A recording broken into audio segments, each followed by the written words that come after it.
Bismillahirrahmanirrahim. Assalamu alaikum to all my coruscating students. I hope you all are fine and safe by the mercy of Allah Almighty. Students, in previous lecture we have discussed about the preparation of aldehydes and ketones. So today we are going to learn about the reactivity of carbonyl group. Reactivity of carbonyl group. बेटे here we will discuss about कि जो carbonyl group है वहाँ पे reactions किस तरह से होते हैं, कार्बोनाइल ग्रुप में जो कार्बन है वो किस तरह से रिएक्ट करती है और जो ऑक्सीजन है वो किस तरह से रिएक्ट करता है। ठीक है, सो हमने वही देखना है बेटे। अगर हम देखें हमारे पास जो कार्बोनाइल ग्रुप हैं उसमें क्या होता है कि कार्बन के साथ जब ऑक्सीजन डबल बॉन्ड बनाकर अटैच होती है तो ऐसा ग्रुप हमारे पास कार्बोनाइल ग्रुप होता है। ठीक है, सो बेटा द कार्बोनाइल ग्रुप हमें पता है कि डबल बॉन्ड बना है, तो एक बॉन्ड जो है वो सिग्मा बॉन्ड है और दूसरा बॉन्ड जो है वो पाई बॉन्ड है। ठीक है, एक बॉन्ड हमारे पास क्या है, सिग्मा बॉन्ड है, और सेकंड वन हमारे पास क्या है जी बेटे, पाई बॉन्ड है। डबल बॉन्ड है, हमें पता है डबल बॉन्ड जब भी बनता है उनमें से एक बॉन्ड जो है वो सिग्मा होता है और सेकंड वन जो है वो हमारे पास पाई बॉन्ड होता है। So the carbonyl group has a sigma and a pi bond. हमारे पास जो है वो कार्बोनाइल ग्रुप में सिग्मा बॉन्ड भी है और पाई बॉन्ड भी है। So thus it can undergo addition reaction. ये जो है वो फिर एडिशन रिएक्शन देंगे। जो कार्बोनाइल है एडिशन रिएक्शन देते हैं, किस तरह से देते हैं ये मैं अभी आपको बताती हूँ कि एडिशन रिएक्शन ये क्यों और कैसे देते हैं। So most reagents react with the carbonyl group by adding to it. जब कार्बोनाइल ग्रुप पे आकर कोई रिएजेंट अटैक करता है तो वो आकर इसके साथ अटैच हो जाता है। ठीक है, सो इट मीन्स ये जो है वो हमारे पास एडिशन रिएक्शन देंगे। एडिशन रिएक्शन क्यों देते हैं बेटा, अगर हम देखें कार्बोनाइल में कार्बन को, तो कार्बन बेटे हमारे पास लेस इलेक्ट्रोनेगेटिव है, ऑक्सीजन जो है वो हमारे पास हाईली इलेक्ट्रोनेगेटिव है। अगर हम कार्बोनाइल ग्रुप में कार्बन और ऑक्सीजन का कंपैरिजन देखें तो जो कार्बन है वो लेस इलेक्ट्रोनेगेटिव है, जो ऑक्सीजन है वो हाईली इलेक्ट्रोनेगेटिव है। तो ऑक्सीजन हाईली इलेक्ट्रोनेगेटिव होने की वजह से अपने ऊपर पार्शियल नेगेटिव चार्ज अटेन कर लेता है। ठीक है, और जो कार्बन है उसके ऊपर पार्शियल पॉजिटिव चार्ज आ जाता है। इट मीन्स कि हमारे पास जो ऑक्सीजन है वो क्या बन जाता है हमारे पास, वो हमारे पास इलेक्ट्रोफिलिक होगा या न्यूक्लियोफिलिक होगा जी। हमारे पास जो ऑक्सीजन है जब उसके ऊपर पॉजिटिव चार्ज आ जाता है तो वो न्यूक्लियोफाइल बन जाता है, सो वो न्यूक्लियोफिलिक हो जाता है। ठीक है, क्यों, क्योंकि जो नेगेटिव है उसने पॉजिटिव को अट्रैक्ट करना है। सो न्यूक्लियस जो है न्यूक्लियोफिलिक हमारे पास ऑक्सीजन होगा और जो कार्बन है वो हमारे पास क्या होगा, इलेक्ट्रोफिलिक होगा। कार्बन के ऊपर पॉजिटिव चार्ज आ जाता है तो वो किसी नेगेटिव चीज़ को, इलेक्ट्रॉन्स को अपनी तरफ अट्रैक्ट करेगा। बेटा न्यूक्लियोफिलिक मीनिंग कि न्यूक्लियस लविंग होंगे, जो पॉजिटिव चार्ज वाले पार्टिकल्स होंगे उनको अपनी तरफ अट्रैक्ट करेगा ऑक्सीजन। ठीक है, और जो नेगेटिव पार्टिकल्स होंगे लाइक कार्बन जो है वो अट्रैक्ट करेगा नेगेटिव पार्टिकल्स को, इलेक्ट्रोफाइल को, यानी इलेक्ट्रोफिलिक होगा, इलेक्ट्रोफाइल है ये और ये इलेक्ट्रोफिलिक है यानी इलेक्ट्रॉन लविंग है, इलेक्ट्रॉन को अपनी तरफ अट्रैक्ट करेगा। ठीक है, सो ये तो हमने देख लिया बेटे इलेक्ट्रोफिलिक और न्यूक्लियोफिलिक का कॉन्सेप्ट। नेक्स्ट बेटे हम देखते हैं nucleophilic addition reactions of aldehydes and ketones कैसे होते हैं।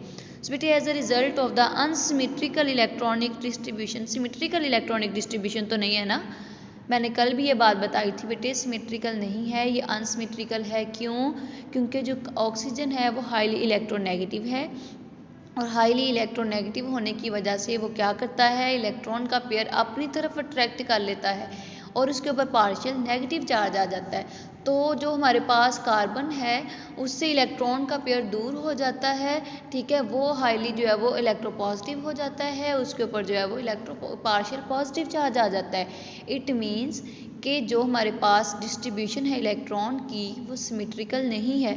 ठीक है, जो इलेक्ट्रॉन का पेयर है वो ज़्यादा जो है वो किसके नज़दीक होगा, ऑक्सीजन के। क्यों, क्योंकि ऑक्सीजन जो है वो इलेक्ट्रॉन नेगेटिव एलिमेंट है। ठीक है, तो ये चीज़ हमने इनमें देख ली कि जी as a result of the unsymmetrical electronic distribution about the carbonyl group the nucleophilic reagents can start the initial attack on the carbon. वो क्या कर सकते हैं जी, कार्बन के ऊपर जो है वो अटैक करेंगे। It appears that whether the initial attack is to be a nucleophilic reagent जो पहला अटैच है बेटा अटैक है वो न्यूक्लियोफिलिक का भी हो सकता है और इलेक्ट्रोफिलिक भी हो सकता है। ठीक है, सो हमने जो कंपोनेंट लेना है जिसका अटैक करवाना है उसमें न्यूक्लियोफाइल भी होना है और उसमें जो है वो इलेक्ट्रोफाइल भी होना है। तो दोनों में से कोई भी पहले जो है वो रिएक्ट कर सकता है।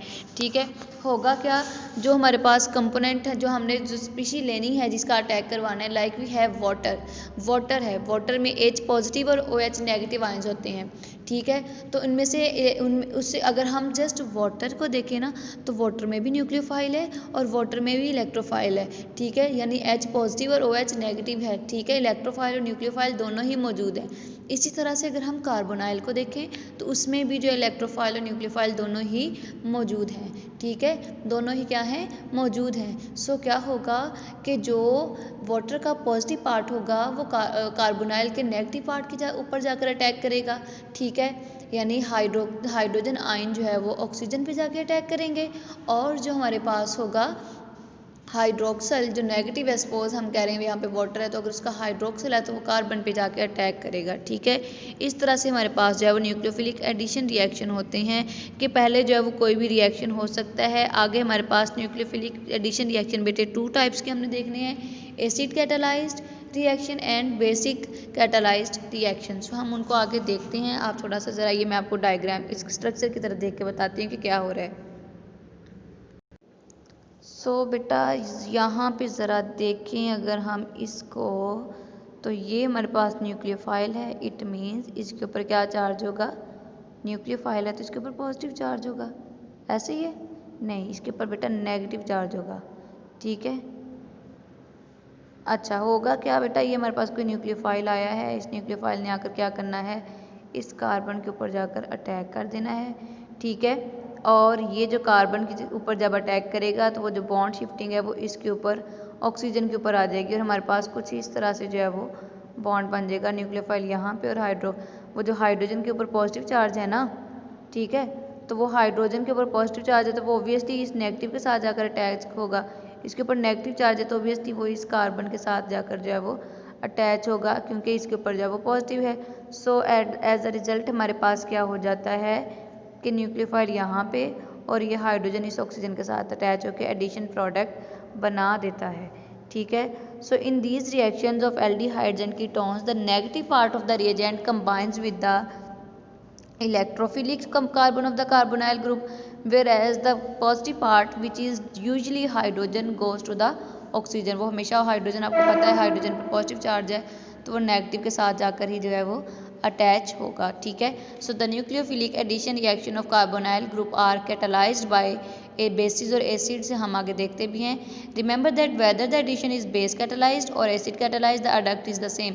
अडक्ट यानी हमारे पास जो प्रोडक्ट आती है वो क्या होती है जी, सेम ही होती है। ठीक है, सो बेटा this is about the reactivity of carbonyl group. I hope you understand it well.